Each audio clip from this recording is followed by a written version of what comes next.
county and the national government are facilitating employment of professional engineers to reduce the collapse or reduce the number of collapsed buildings in the country. Engineer, if we may continue from where we were talking about, you're talking about the county and the national government collaborating to ensure there's a reduction in the numbers of buildings that are collapsing. Yes. Yeah. Let's pick up now from. Is there enough budget? Enough budget, maybe to employ professional engineers as EBK? I think within EBK itself, as an organization, yes, there is not adequate budget so far, but we shall get there. We are appealing to the government to continue funding us, and also we are also looking for other ways of funding our activities through maybe multilateral lenders who support the country. So I believe we shall get there. Okay. Yes. Now looking at the 4 pillars, let's talk about the pillars or about the convention. Yes. Engineering and economic development. Yes. Maybe elaborate more on that as we come now to developing engineering capabilities. Yes, engineering and economic development being one of the pillars of this convention. There we shall be talking about digital transformation and also the opportunities for engineering services. That is something that is going to come out here. And we even have foreigners who have come outside from, we have the Tanzanian delegation, we shall have the Ugandan delegation, we have people even from Malaysia and other countries who are coming, and we need to have a conversation with them. And then we want to discuss also innovative ways of financing infrastructure projects. It will feature under that particular pillar. And then we have also agricultural transformation and the inclusive growth. That is very critical even to what the government is trying to do. And therefore, it must feature here because the government is focused on ensuring that there is a food security. And then we have accessing adequate housing. The issue of the affordable housing will feature in this convention. And then we have the development of the engineering capabilities.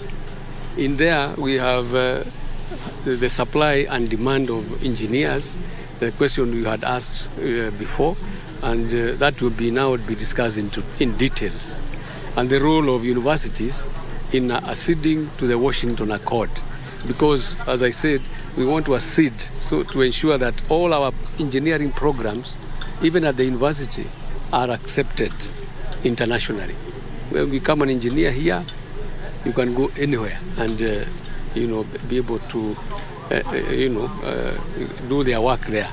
And then we have the engineering research and the academia themselves. Very, very critical issues because academia are the ones who are training our engineers. If they don't train them properly, then we shall have engineers who are below par. And then we have the liberalizing professional engineering services in the East African community and AFCTA. In there, we are going to discuss the performance continentally in the implementation of that agenda 2063 by AU. So that is one of them. And then we are also going to discuss the building of local capacity, which is so critical, and also the regional and global competitiveness in liberalizing those services. How we are going to be able to be competitive out there as a country, and then how we are going to enhance the mobility of engineers under the ESC Mutual Recognition Agreement. We have an agreement between us, ESC countries, whereby Kenyan engineers or Ugandan engineers are able to provide services here. So we are able, when projects come, to link up together with those engineers from other countries and to ensure that we provide the services. And then the fourth pillar is addressing the legal, the regulatory and operational, gaps for the safe, efficient and effective infrastructure. So there are some legal issues, there are policies that we need to ensure that they are passed to make it smooth for us to operate properly. Like us to narrow in on the affordable housing agenda. I know the government is pushing for the construction of affordable homes, and I'd like to know the critical role that engineers will play in this agenda. Like, how have you positioned yourself as engineers to ensure that these 250,000 houses that will be constructed yearly, that engineers are right in the middle? Yes. I think engineers need and must be in the middle of it, because in order to have that affordable housing, or housing that any person who is employed can be able to afford, or a person who is doing a small business can afford, we need to look at very many other issues. First of all, of course, the major problem of affordable housing is the land, which the government has sorted out more or less by saying that they are going to use land where they own land, and therefore that takes away a major portion of the cost. But in the housing itself, we are, as engineers, we look at the materials which are being used and ensure that local materials which are nearby that do not need a lot of transportation are the ones who are going to be used, and therefore they are cheaper in consideration. Okay, and then we also look at some other technologies. When it comes to the issue of supplying power, issues like solar will come in very handy because it is available, and although maybe the capital cost might be slightly higher, but in the long run, that will become very, very cheap. Looking at the last pillar. Last pillar, you said addressing legal, regulatory and operational gaps. I'd like to know whether our legal and regulatory framework supports hiring of professional engineers, and does it ensure that maybe we have a way when it comes to development of affordable homes? We are able to now, there's a legal way of ensuring that we're involved. We're involved right in the middle. Yeah, I think we can say right now what happens is that affordable housing is under Ministry of Housing and Ministry of Lands, basically. And what happens is that they are the ones who have the mandate of ensuring that they opt in the engineers, the architects, the QSs, all the other professionals. And that is happening already. Yeah, and we may say that maybe that there is no legal way that mandates them to do that, and perhaps this is what is going to come out in this discussion. Earlier on, I think it's in March, you had mentioned about a proposal to demand for occupation certificate before moving into building. And this is what you were telling tenants, that before they move into a building, they have to demand for occupation certificate. Yes. Yes. Elaborate more about that. Yeah, it is you see, we have seen building collapsing when tenants are already in. And you saw one in Kiambu just last year, where the tenants had to be evacuated very fast. So, in such instances, it is clear that the tenants came in when the building had not been properly inspected and the occupation certificate had not been issued. Yeah? So, you can see the danger of a tenant going to a building and just because there is a space, yeah, without even checking whether that space is actually a space which can actually kill him or whatever. Very insecure. So it is important to have this certificate. Yeah, it is important for tenants to ask, is this building safe? Yeah, if it is safe, just show us the certificate, at least. And then also, because certificates can be, people can try to make their fake certificates. It is important now for the county to ensure that that certificate is legit. Because if it isn't, then we will still be endangering the lives of tenants. Yeah, and you can know how much loss it is, not only to a tenant, even to a landlord, when a building collapses. It is massive loss. Yeah. I know the president is about to arrive for this event. I'd like to know, as professional engineers, what your take is that the president is right here at your 4th Engineering Partnership Convention. Thank you. That question is very important because, first of all, I just want to thank the president. Our president, His Excellency Dr. William Ruto, for accepting our invitation.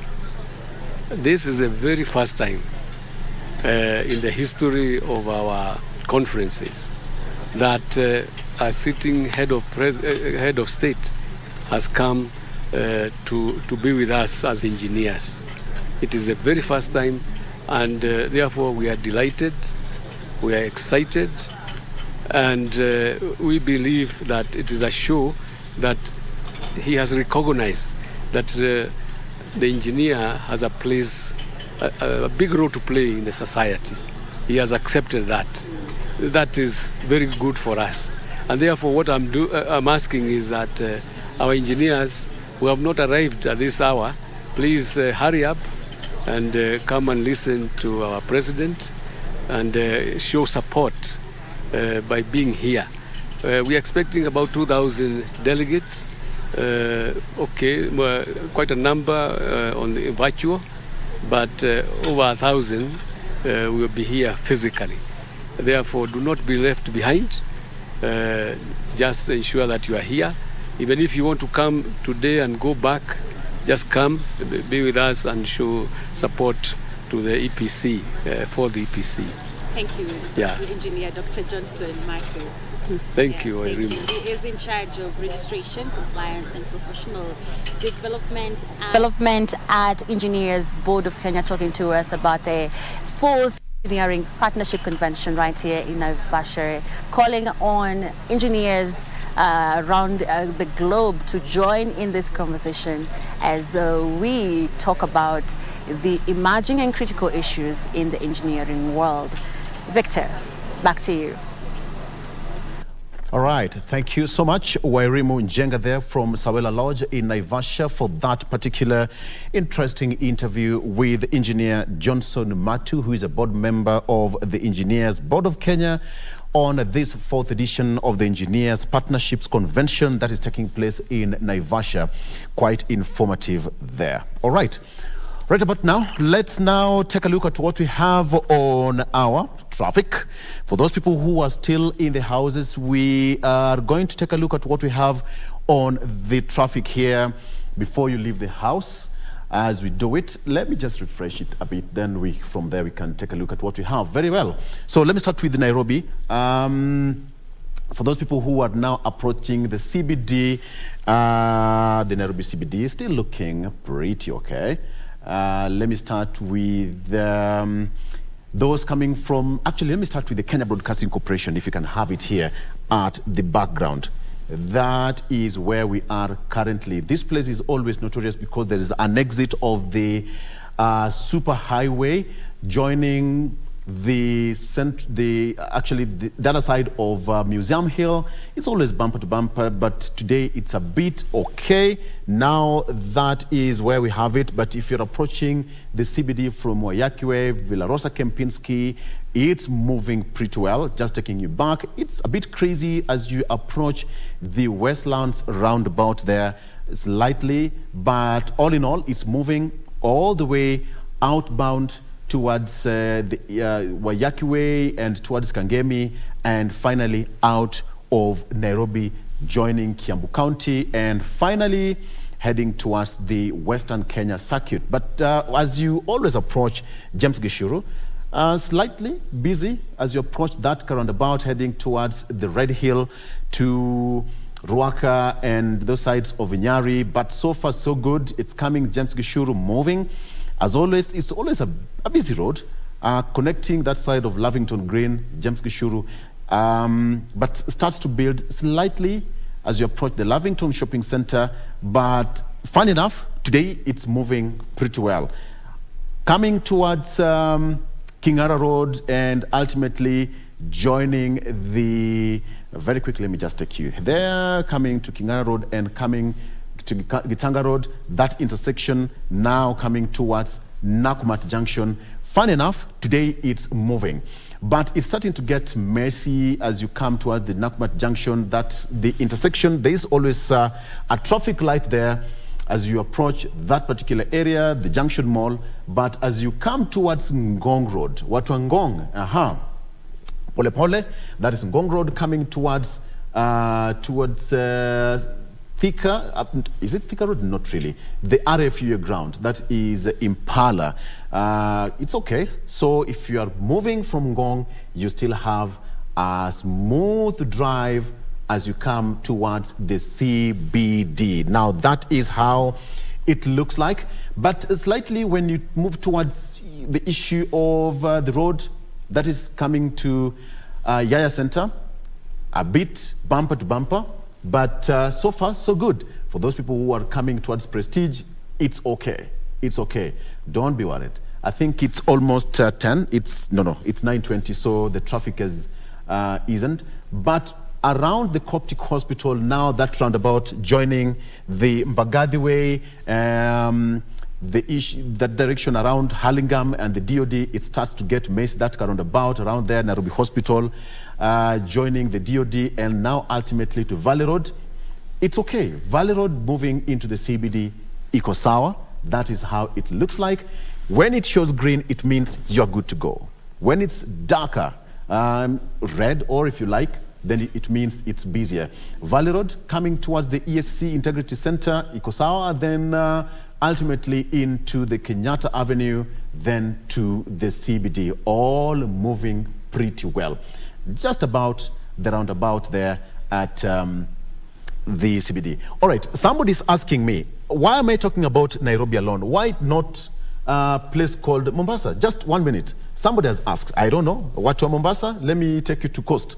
Here it is. Very good. The good thing that we can do a 360. So, I don't know whether to do this in Kiswahili or in English, but what Mombasa, I'll try. Kama unatoka upande wa Nyali, Kongowea Market, iko sawa. Okay? So, wanaotoka upande wa VOK, yeah, that is Voice of Kenya. We all know. Nyali coming from the Pirates Beach, Hala Park, iko sawa. You just find your way into the CBD, to the Nyali Bridge. Nyali Bridge is always a bit messy because it joins that road heading towards Sabasaba, of course, but iko sawa. So if you're coming to the CBD from Nyali, you are in a better place to come to the CBD. Makupa Causeway from Changamwe is all okay. We all know that road was done. So moving from that side of Kibarani into Makupa and ultimately into the CBD Mombasa, it's all okay. So wherever part of the country you are watching us from, you are good to go and build your country. All right. So today we are expecting that live link to from Parliament. The budget appropriation bill report was tabled yesterday by the chair, Kimani. Kimani, who is the chair of the Finance Committee in Parliament, which was tabled yesterday at night at around 9:30 thereabouts. So parliamentarians are going to debate on it today on that report. Remember, he said it's about 500 pages with over 3,000 annexures to that particular document. We are waiting to see how that is going to pan out, and later on, parliamentarians will vote to it. Okay, yeah. Ram? Yes, because even tomorrow is a big day in the country. Yes, because we are going to expect the National Treasury and Economic Planning Cabinet Secretary, that is Professor Njuguna Ndungu, to head over to Parliament, where we shall have the budget day. Yes, it shall be tomorrow at 2:30 p.m.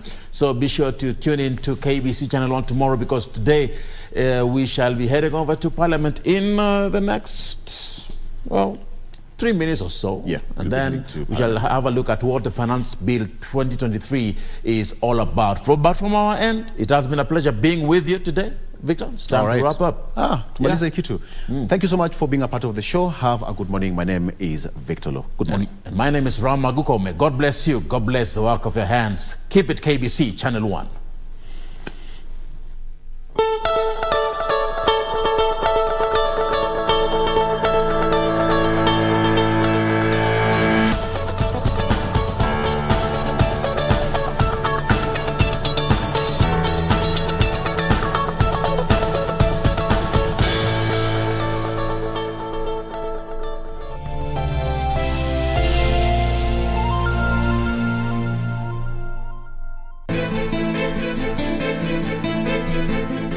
Achana na pili kabisa.